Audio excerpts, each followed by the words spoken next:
안녕하세요. 사연 왔어요 톡톡입니다. 구독과 좋아요, 알림 설정 꼭 부탁드립니다. 그럼 오늘의 이야기 시작해 보겠습니다. 저는 올해 35의 남자입니다. 태어나서 단 한 번도 가족을 가져본 적이 없어요. 물론 제가 박혁거세도 아니고 어느 날 갑자기 알에서 불쑥 태어나거나 한 건 아니지만 어머니 아버지의 존재도 모른 채 아주 어렸을 때부터 보육원에서 자랐거든요. 사실 학교 가서 아이들이 저한테 고아야 고아야 하기 전까지는 저는 모든 가족들이 다 그렇게 사는 줄 알았습니다. 보육원의 원장님과 선생님들, 그리고 늘 싸움하며 아웅다웅 다투는 수많은 아이들. 저는 진짜로 모든 가족 구성원이 그렇게 이루어져 있는 줄 알았어요. 저한테는 그 세계가 전부였으니까요. 하지만 점점 학교라는 사회에 제가 나가게 되고 다른 아이들과 제가 조금 다른 가족 구성원을 가지고 있다는 걸 알게 되면서부터 제 마음 한구석에는 저도 모를 슬픔과 원망이 자리 잡게 되었습니다. 굳이 가지려고 해서 가져지는 감정이 아니라 정말 자연스럽게 제 안에 자리 잡은 감정들이었어요.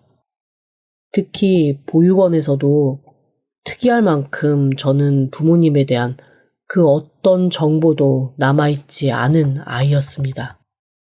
저희 보육원만 그랬는지는 모르겠지만 엄마나 아빠가 몇 년 뒤에 찾으러 오겠다라는 얘기와 함께 아이를 두고 가는 경우도 많았고, 그럴 경우 정말로 운이 좋으면 진짜 엄마 아빠가 와서 아이들을 데리고 가는 경우도 있었습니다. 하지만 저는 전혀 그런 것과 연관없이 언제 어디서 누가 어떻게 저를 낳아서 버렸는지조차 아무런 정보가 남아있지 않은 상태였어요. 그래서 사춘기 때는 아예 부모님에 대한 마음조차 갖지 않으려고 오히려 더 부모님 얘기가 나오면 괜찮은 척, 필요 없는 척 그렇게 굴었던 것 같습니다.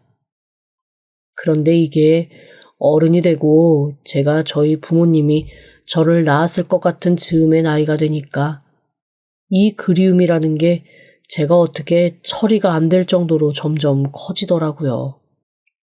그러면서 궁금해지기 시작했습니다. 다른 거 없었어요.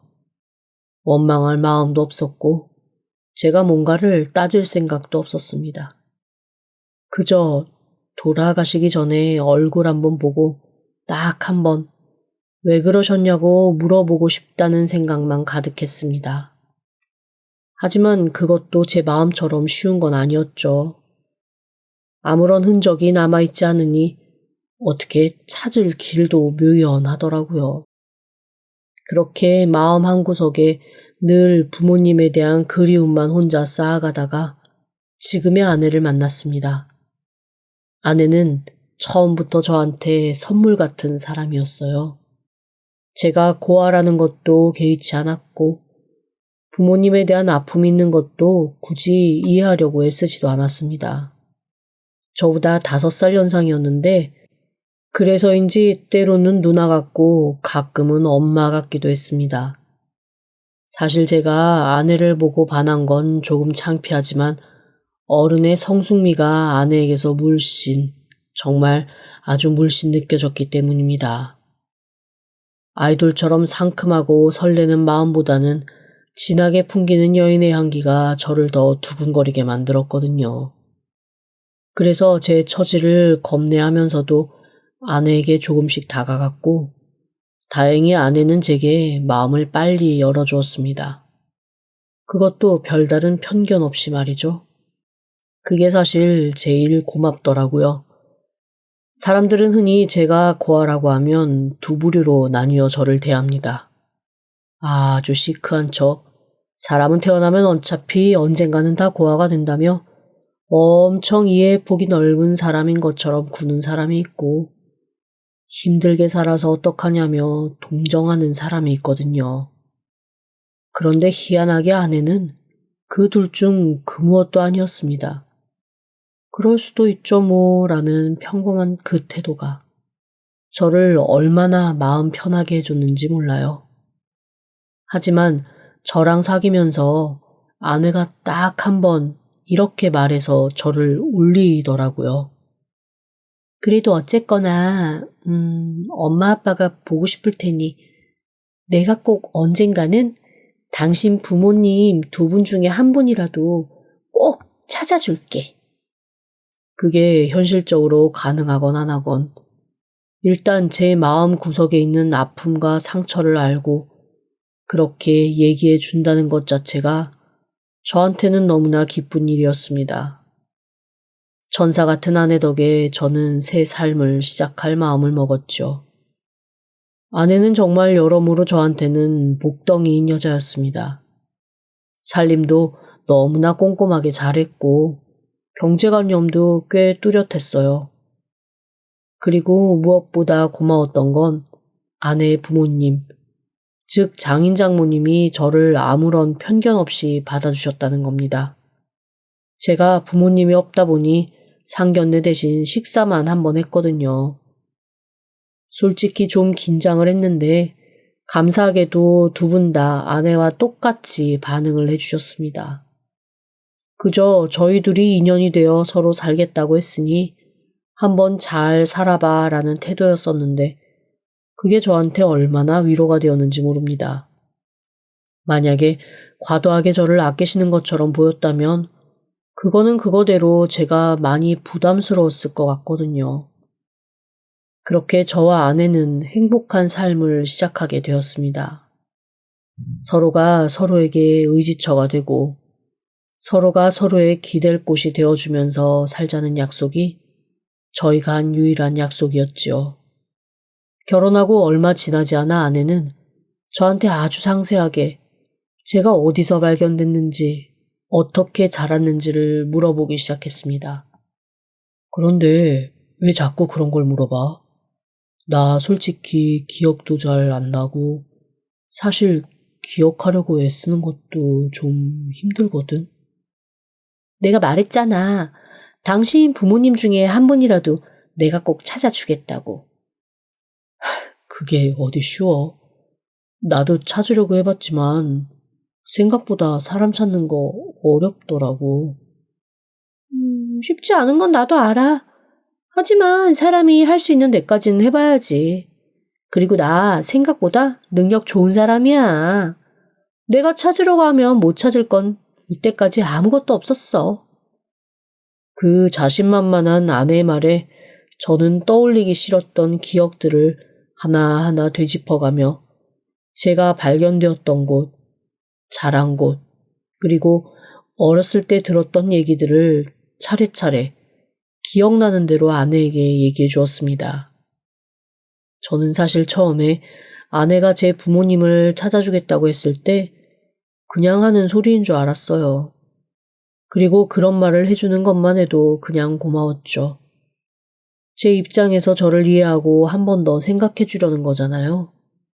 그런데 아내는 진심이었던 듯 했습니다. 저한테 제가 자랐던 보육원을 물어보더니 저랑 같이도 가고 혼자서도 가고 그곳을 들락날락 하면서 최대한 남아있는 자료가 있는지를 찾아보려고 하더군요. 그 노력이 하늘에 닿았는지 오래 계셨던 선생님이 아주 옛날 기억을 하나 끄집어내셨습니다. 제가 자랄 당시에 있었던 원장 선생님이 몹시 꼼꼼하신 분이었는데 그분이 항상 보육원에 들어온 상태의 아이들 물건을 창고에 보관하곤 하셨다는 거예요. 몇 년 전에 창고 근처가 크게 불이 나서 거기 있는 물건들을 일제히 꺼내다가 다른 창고로 고스란히 옮겨뒀다며 혹시 관련된 게 남아있는지 모르겠다고 하시더라고요. 아내는 마치 마지막 희망이라도 잡은 듯이 그거라도 꼭 찾게 해달라고 간절히 부탁을 했습니다. 그렇게 몇 시간에 걸쳐 먼지구덩이 가득한 창고를 뒤지기 시작했어요. 그리고 정말 하늘이 도운 것처럼 저는 제가 처음에 보육원에 버려졌을 때 입고 있었던 옷가지가 담긴 비닐팩을 하나 찾을 수 있었습니다. 그 원장 선생님이 진짜로 꼼꼼한 성격이셨던 듯 랩으로 꽁꽁 싸매고 그 위에다가 이름을 하나 더 쓰고 이름 위에 비닐팩까지 또 몇 겹으로 싸서 거의 진공 상태처럼 밀봉을 해두신 게 하나 있더라고요. 아내와 저는 그걸 아주 소중히 들고 집으로 돌아왔습니다. 저는 사실 그 봉투를 보는데 마음이 아프고 쓰리더라고요. 정말 손바닥보다 조금 큰 듯한 베넷저고리.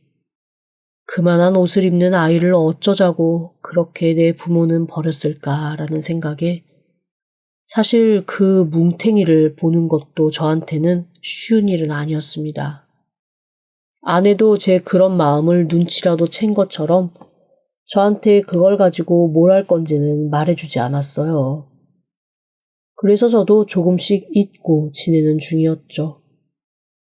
그런데 몇 주 정도 지난 후 아내가 정말 세상이 다 뒤집어지는 것 같은 목소리로 집에 뛰어들어와 저에게 이렇게 얘기했습니다. 자기야, 찾았어. 드디어 찾았다고. 뭘 찾아? 당신 아버지. 당신 친구를 찾았다고. 순간 머리가 멍해졌습니다. 도대체 이 여자가 나한테 무슨 얘기를 하고 있는 건가? 자기가 하는 얘기가 무슨 얘기인지 알고나 하는 걸까? 오만 생각이 다 들더라고요. 그게 무슨 소리야? 내 친아빠를 찾았다니. 내 친아빠가 어딨는데? 어디서 찾은 건데? 자기 지난번에 보육원에서 가지고 왔던 그거 기억나? 내가 거기를 진짜 샅샅이 뒤져 작은 머리카락을 하나 찾았거든? 아내 얘기를 들으면서 정말 심장이 두방망이질을 쳤습니다. 혼자 손을 꼭 쥐고 떨리는 마음을 간신히 진정시켰습니다. 아니, 이상하더라고. 그 갓난쟁이 아기한테 머리카락이 있으면 얼마나 있겠어. 이거는 분명히 어른일 것이다. 아이의 것이 아닐 거야 라는 생각이 들더라고. 그래서 유전자 검사 의뢰했어. 그러면서 아내는 제게 봉투 하나를 내밀었습니다. 이제는 손발이 너무 떨려서 제가 스스로 제어하지 못하는 상태에 이르렀습니다. 떨리는 손을 애써 감추며 아내를 뚫어지게 바라보았어요. 아내가 눈물을 글썽이며 제 손을 잡고 얘기하더라고요. 이거 봐봐. 친자 확률 99.99999%야. 당신 아버지 찾았다고. 저는 저도 모르게 헉소리와 함께 바닥에 주저앉고 말았습니다. 너무 손발이 떨려서 도저히 서 있을 수조차 없었어요. 제가 평생을 걸려 그렇게 찾으려고 애썼던 사람. 그 사람을 제가 찾을 수 있다는 희망이 생긴 거였죠. 그런데 곰곰 생각을 해보니 유전자 확인으로 찾은 건 그저 저한테 진짜 부모가 있다는 거, 그거 하나뿐이지 그 사람이 어디 있는지는 찾기가 어려운 거잖아요. 제가 숨을 가다듬으며 아내에게 물어봤습니다. 그런데 그거는 그냥 나한테 아빠가 있다는 증거지. 누가 내 아빠인지 그걸 어떻게 알겠어? 알 수 있어? 그러니까 아버님이 언제고 당신이 자기를 찾으면 찾을 수 있게 자기 유전자 정보를 등록해 놓으신 기관이 있더라고. 그 기관에서 오늘 나한테 연락을 해줬어. 아버님도 당신을 너무 애타게 찾고 계셨대. 그 얘기를 듣는 순간 아무 생각도 들지 않았습니다. 처음 드는 생각은 이거였죠. 참 다행이다라는 거였죠. 만약에 저 혼자만 애타게 찾고 있거나 상대방은 원하지 않는데 저만 보고 싶어 하면 그거는 저한테 아이의 부모가 없는 셈 치는 것보다 훨씬 아프고 슬픈 경험이 될 게 뻔했거든요. 그런데 아버지가 저를 찾기 위해 자신의 정보를 등록해 놓고 기다리고 있었다는 그 자체가 저한테는 평생의 외로움, 한을 다 씻어줄 수 있을 만큼 감사한 소식이었습니다. 그때부터 주체할 수 없게 눈물이 쏟아져 나오더라고요. 아내도 제 옆에서 함께 저를 토닥이며 울기 시작했습니다. 고마워, 여보. 나 정말 당신 아니었으면 절대 찾으려는 생각도 못했을 거고 아마 찾지도 못했을 거야. 이거 다 당신 덕분이야. 진짜 너무너무 고마워. 내가 앞으로 정말 잘할게. 그래서 나 아버지 만날 수 있는 거야? 진짜로 내 아버지가 맞는 거야? 나 사실 내가 먼저 통화했어. 본인 확실하게 다 확인되기 전까지는 몇 번씩 검증해야 된다고 해서. 그런데 아내가 말끝을 좀 흐리더라고요. 순간 불안함이 덜컥 밀려왔습니다. 뭔가 안 좋은 소식이 있나 싶어 불안한 눈빛으로 아내를 바라봤습니다. 왜? 무슨 일인데? 왜 그래? 아니, 그게 뭐 큰일은 아니고 아버님이 생각보다 엄청 젊으시더라. 아버지가 젊다고? 올해 연세가 52이야. 52세. 어? 내가 35인데 아버지가 52이면 17에 날 낳았다고? 그러니까 17살 때 22살 누나랑 연애를 하셨나 봐. 그러다 당신이 생겼는데 그 누나가 말도 없이 당신을 낳고 아버님의 부모님, 즉 당신 할머니 할아버지 댁에 놓고 간 거지. 어느 날 학교 다녀와 보니 아이가 있더래. 당신 아들이라면서. 아버님은 어떻게든 키워보겠다고 부모님께 도와달라고 했는데 어느 날 학교 갔다 와보니 자기랑 의논도 없이 당신을 입양 보냈다고 하셨나 봐. 그게 정말이야? 그럼 어머니는? 당신 놓고 간 이후 연락이 끊기고 지금도 생사를 모른대. 사실 이름도 잘 기억 안 난다고 하시더라고. 여튼 고등학생 어린 나이였지만 어떻게 내 자식을 함부로 할 수 있냐고 그때부터 지금까지 부모님하고도 연을 끊고 살고 계셨대. 그 말을 듣는데 가슴이 찌르르 아파왔습니다. 일단 저는 아빠나 엄마가 저를 의도적으로 버린 게 아니라는 사실, 그걸 확인한 것만으로도 너무 감사했어요. 물론 엄마는 저를 아빠에게 버리고 도망간 게 맞았지만 적어도 둘 중에 하나는 저를 그리워하고 저를 놓쳤다는 것만으로도 양심의 가책을 아는 채 힘들게 살아오신 거잖아요. 그냥 그 자체로 되었다라는 생각이 들었습니다. 눈물이 멈추질 않더라고요.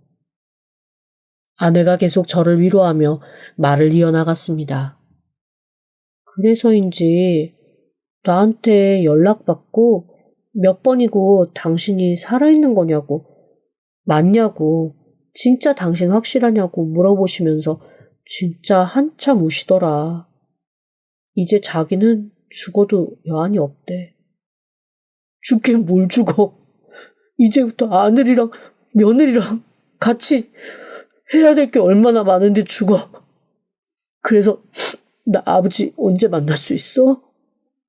일단 내가 당신이 마음의 준비가 되면 그때 한번 연락드리겠다고 했어. 연락처는 다 받아둔 상태야. 아내는 제게 언제고 마음의 준비가 되면 얘기해달라고 했습니다. 마음의 준비가 뭐 필요하겠어요? 35년을 기다려온 순간인데 저는 당장 전화를 걸겠다고 했습니다. 아버지? 전화기 밖의 남자는 흐느끼는 소리만 낼 뿐 아무런 소리를 내지 않았습니다. 제가 몇 번이고 아버지를 부르자 그제야 호서바라는 이름 하나가 흘러나오더라고요. 아마 그게 아버지가 지어준 제 이름인 듯 했습니다. 아버지가 살고 계신 곳은 생각보다 가까운 곳이었습니다. 지금 제 신혼집에서 불과 10km도 떨어지지 않은 곳이었어요. 아버지와 만날 약속을 잡고 가는 길은 한 걸음 한 걸음이 마치 걸음 하나당 1년인 것처럼 발걸음이 무겁기도 하고 가볍기도 하고 거리가 멀기도 하고 가깝기도 한 이상한 느낌이었습니다. 그렇게 만나기로 한 식당에 들어서는 순간 한 사람이 저와 아내를 보고 벌떡 일어나더라고요. 아버지였습니다. 뭔가 저와 닮은 것 같기도 하고 나이 차이가 채 20살이 나지 않다 보니 그냥 형 같기도 한 그런 느낌이었어요.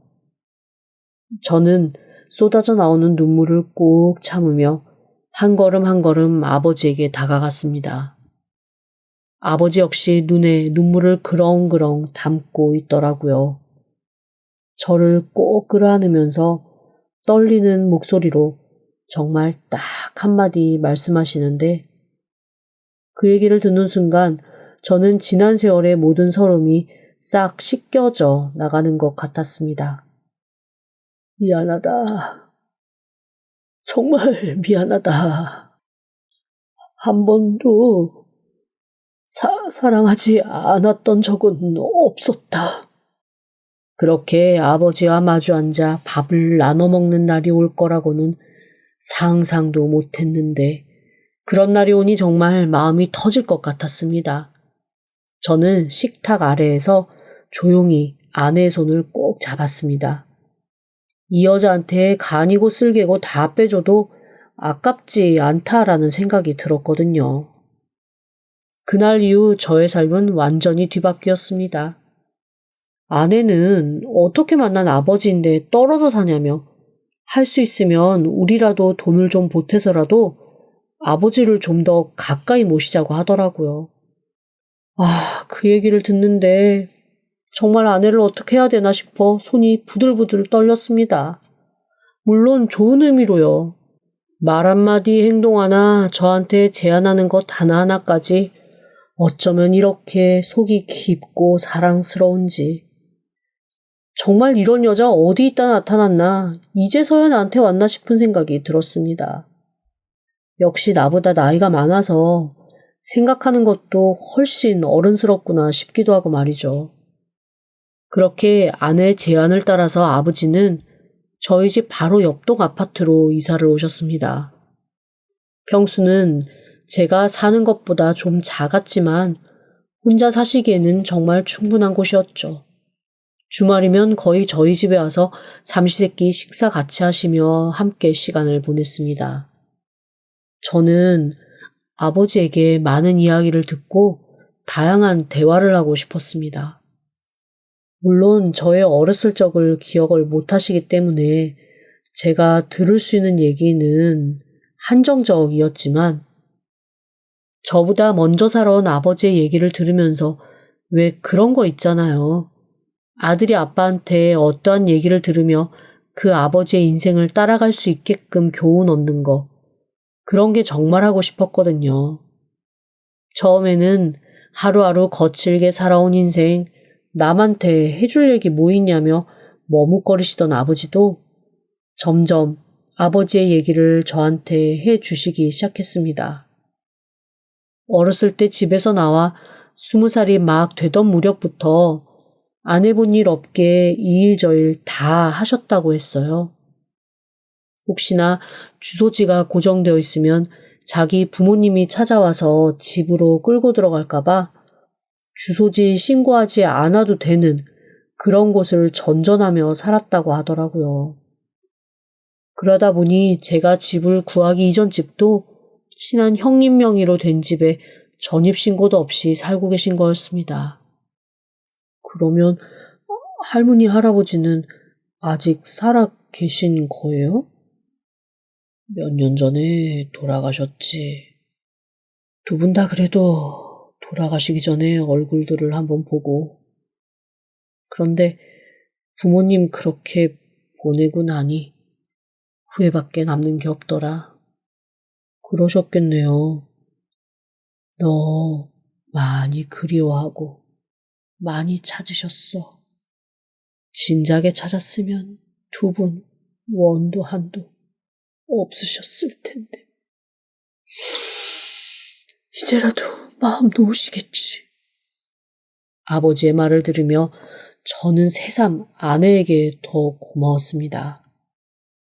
이렇게 아버지와 마주 앉아 이런 얘기를 나눌 수 있다는 것 자체가 다 아내의 덕이니까요. 아버지가 옆동으로 이사 오신 후 아내는 더 바빠졌습니다. 마치 두 집 살림하듯 반찬도 한 번 하면 두 집 분을 해서 아버지 집에 갖다 나르고 수시로 가서 청소도 하고 살림도 도와주었어요.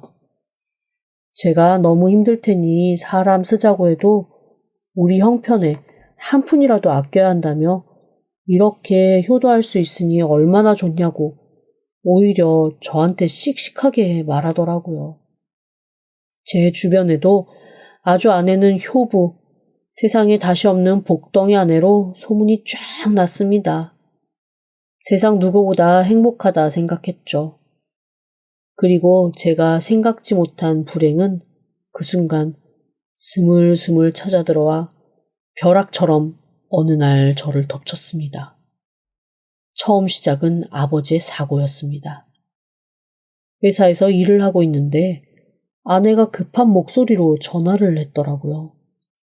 그리고는 아버지가 차 사고가 나서 다리골절로 지금 입원을 준비하고 있다는 겁니다.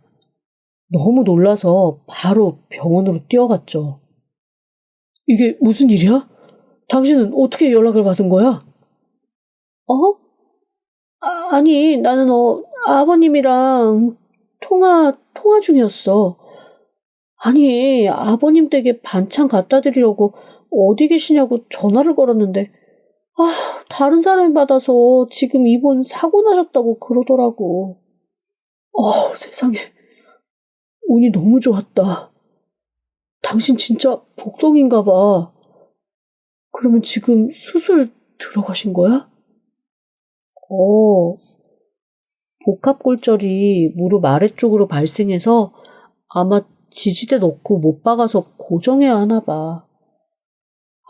당분간은 휠체어나 목발 짚으셔야 할 것 같아. 생활 불편하시겠네. 저기, 아버님 다 나으실 때까지 그러면 집으로 모시고 와서 간호를 좀 할까?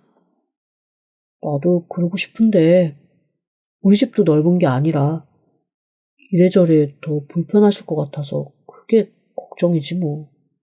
그러면 주말에는 당신이 가서 돌봐드리고 주중에는 내가 가 있을게. 그리고 남자 간병인 하나 이틀에 한 번 오는 정도로 구해서 아버님 샤워나 목욕 같은 거 그 사람한테 부탁하면 되고. 그래, 그게 좋겠네. 당신이 더 고생이겠다. 아이고, 고생은. 아버님이 불편하실 텐데. 그렇게 아버지는 병원에서 3일 만에 퇴원해서 집으로 돌아오셨고, 그때부터 제 아내는 더 바빠지기 시작했습니다. 아무래도 아버지의 거동이 수월치 않으니 거의 하루 종일 아버지 집에서 수발을 들다가 제가 아버지 집으로 퇴근, 아내와 함께 그곳에서 저녁을 먹고 저희 집으로 돌아오는 게 생활이 되었죠. 삶의 터전이 아버지 집으로 옮겨진 것 같더라고요. 그래도 하루가 다르게 회복되어가는 아버지를 보며 저는 다행이라는 생각을 했습니다. 그러던 어느 날입니다. 회사 건물에서 아침부터 뭔가 공사를 하더니 결국 그게 사달이 났는지 온 건물 전기가 다 나가버리는 일이 벌어졌습니다. 컴퓨터도 연결이 안 되고 사무실에 불조차 들어오지 않으니 일을 할 수가 없더라고요. 결국 대표님도 뭐가 안 되겠다 싶으셨는지 그냥 오늘은 조기 퇴근하고 다음 날도 복구가 될지 안 될지 모르니 일괄 휴가를 주겠다고 하셨습니다. 갑자기 생긴 휴가에 모두가 들떴고 저도 이참에 아버지 모시고 교회라도 후딱 바람이나 쐬고 올까 하는 생각에 아내와 아버지에게 차례로 전화를 걸었습니다. 그런데 둘 다 받지 않더라고요. 두 사람 다 진동으로 해놓는 경우가 많아 전화를 종종 놓치는 타입들이라 이번에도 그런가 보다 하고 집으로 향했습니다. 아버지와 아내 둘 다 좋아하는 바나나를 한 틀 사서 손에 들고 대문을 열었습니다. 그리고 그 자리에서 저는 들어가지 못하고 우뚝 서버렸습니다. 아버지의 방 안에서 정말 까르르 하는 아내의 웃음소리가 들렸거든요. 아우, 진짜 자기도 너무 짓궂어. 어떻게 나랑 같이 있겠다고 그렇게 차로 뛰어들 생각을 한 거야. 아니, 기껏 일꾸면서 가까이 있게 되었는데 너무 감질만 나게 만나니까. 나도 이거 뭔가 결단을 해야겠다는 생각이 들었지. 아, 진짜 우리 오라버니 과감한 건 알아줘야 해. 우리 귀여운 곰순이 내 그런 면에 반한 거 아니었어? 남자답게 확, 과감하게 확. 그런 의미에서 이리 와. 오빠가 아주 딱, 응? 남자답게, 아우, 못 살아. 다리도 성치 않으면서 왜 지치지를 않아? 난 지치지 않는 남자라니까. 하마터면 들고 있던 바나나를 떨어뜨릴 뻔했습니다. 방에서는 두 남녀가 사랑을 나누는 소리가 크게 새어나오기 시작했습니다. 뒷걸음질을 쳐서 문 밖으로 나와 저는 그 자리에 그냥 주저앉아 버렸습니다. 이게 대체 무슨 일인가 싶었죠. 그리고 그날 퇴근 시간이 훌쩍 넘을 때까지 저는 밖에서 걷다가 쉬다가 다시 걷다가 쉬다가를 반복하며 마치 갈 곳 잃은 사람처럼 헤매고 다녔습니다. 정말 많은 생각이 휘몰아쳤습니다. 마치 회오리바람이 지나간 자리가 깨끗해지는 것처럼 한동안 휘몰아친 생각 끝에 제 머릿속에 남은 건 아버지가 한 말 중 기껏 일꾸면서 가까이 있게 되었는데 라는 것이었습니다. 분명 그렇게 말한 게 또렷하게 기억났거든요. 다음날 저는 흔들리는 마음을 안고 흥신소를 찾았습니다. 그 이후 몇 주 동안 지옥 같은 시간을 보냈지요. 아내는 여전히 아무렇지도 않은 듯 아버지 집을 드나들었고 저는 모른 척하며 그저 흥신소의 연락을 기다릴 뿐이었습니다. 그런데 제 눈에 꺼풀이 한 겹 벗겨져서 그런 건지 아내와 아버지의 일거수일투족이 예전처럼 아무렇지도 않게 보이지 않더라고요. 친하다고는 생각했지만 그 친밀함이라는 것이 아주 오래전부터 서로를 알고 그 익숙함에서 나온 것 같은 친밀함이라는 게 느껴졌습니다. 둘이서만 아는 얘기를 툭 내뱉고 얼른 제가 알아들었을까봐 무마시키기도 하고 슬쩍슬쩍 손을 스친다던가 눈빛을 주고받는다던가 부축하면서 쓱 몸을 기댄다는 것도 그제야 눈에 보이더라고요. 그리고 몇 주 뒤 저는 흥신소의 연락을 받고 큰 충격에 빠졌습니다. 아내와 아버지, 아니 알고 보니 제 아버지도 아니더군요. 사연인즉슨 이랬습니다. 제 아내와 그 남자는 소위 꽃뱀과 기둥서방 역할을 하며 함께 지내는 오랜 사기꾼 커플이었습니다. 저처럼 연고 없는 남자를 찾아서 꼬셔서 재산을 뜯어내거나 홀로 된 여자를 찾아서 그 남자가 유혹하는 식으로 사람들 등을 쳐먹는 사이였던 거죠. 그러다 제가 그 두 사람의 타겟이 된 건데 어쩌다 보니 저와 그 남자가 눈매와 눈썹이 똑같이 생기고 혈액형도 같으니 아버지인 척 옆에서 대놓고 살면서 바람을 피울 계획을 세운 거였습니다. 유전자 검사지도 모두 조작된 거였고 아버지를 찾고 싶다는 제 간절한 소망을 이용 제 돈으로 호의호식하면서 대놓고 불륜을 저지르고 있었던 거였죠. 모든 것을 안 이상 그냥 넘길 수는 없었습니다. 두 사람을 철저하게 응징하기로 하고 두 사람에게 당한 사람들을 흥신소를 통해 하나하나 찾기 시작했습니다. 그리고 그 남자가 자기 전세금을 빼서 지금 제가 제 명의로 산 그 집에 초기 계약금으로 넣었거든요. 그래봐야 3천만 원이지만 그게 그 남자의 전 재산인 건 알고 있습니다. 부동산에 최대한 빨리 매매를 해달라고 집을 내놓고 그 남자와 아내에게는 말하지 말아달라 했습니다. 제가 살고 있는 집도 사실은 조만간 아내와 공동명의로 바꿀 예정이었는데 그것도 하지 않기로 했어요. 아내는 이제나 저제나 기다리는 눈치였지만 제가 집을 줄 이유가 없어졌으니까요. 살던 집 역시 내놓았습니다. 그리고 대망의 날이 다가왔습니다. 그날은 그 남자가 다리에 박은 심과 못을 다 풀고 퇴원을 하는 날이자 제 아내와 그 남자에게 당에서 재산을 빼앗긴 8명의 피해자들이 모이는 날이기도 했습니다. 아내는 아버지와 함께 세상 행복한 얼굴로 병원에서 나오더군요. 하지만 곧 저와 8명의 사람들을 보자 하얗게 질려 얼음이 된 듯 멈추어 섰습니다. 여보, 이게... 그래, 할 말 있으면 여기서 해. 저 옆에 서 계신 분은 경찰이니까 말 가려서 잘하고. 그때였습니다. 상황을 지켜보던 그 남자가 냅다 뛰기 시작하더라고요. 그것도 자기를 잡고 있던 제 아내를 휙 밀치고 혼자 살겠다고 도망을 가기 시작했습니다. 하지만 어림도 없죠.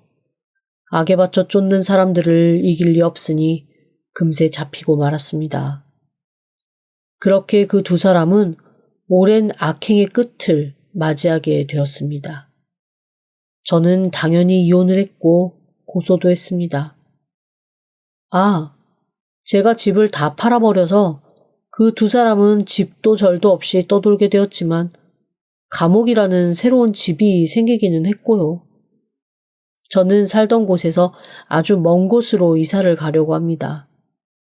이게 참 웃긴 게 서로 같은 사람에게 당한 사람들끼리 모여서 끈끈해지다 보니 또 가족 같은 관계가 되긴 하더라고요.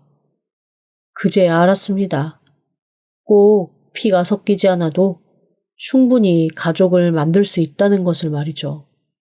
모든 것은 제 마음이 얼마나 열려 있느냐에 따라 달라지는 거였습니다.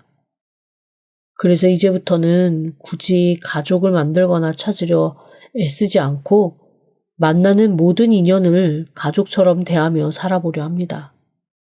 좀 더 열린 마음으로 말이죠. 지금까지 들어주셔서 감사합니다. 구독과 좋아요, 알림 설정은 사연 왔어요 톡톡에게 큰 힘이 됩니다. 지금 바로 구독 부탁드립니다. 그럼 다음 사연으로 또 찾아오겠습니다. 감사합니다.